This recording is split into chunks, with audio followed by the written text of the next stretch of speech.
How to fix Snapchat friend story not loading problem. Hey guys, welcome back to 1 million ideas YouTube channel. In this video I will show you how to fix Snapchat friend story not loading problem. So dear friends, what you have to do is I will show you the tips and tricks.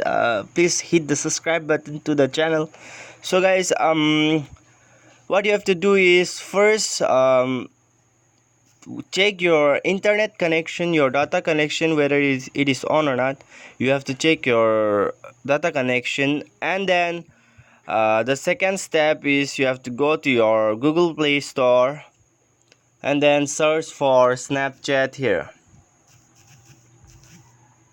Snapchat, and then see whether the Snapchat is asking for an update or not. If they are asking for an update, you have to update your Snapchat here. See here guys, they are asking for an update for my account, so I have to update the Snapchat.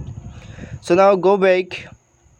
After updating your Snapchat, go back, and then what you have to do is restart your phone once. Restart your phone, and then after restarting your phone, you have to uninstall your Snapchat application.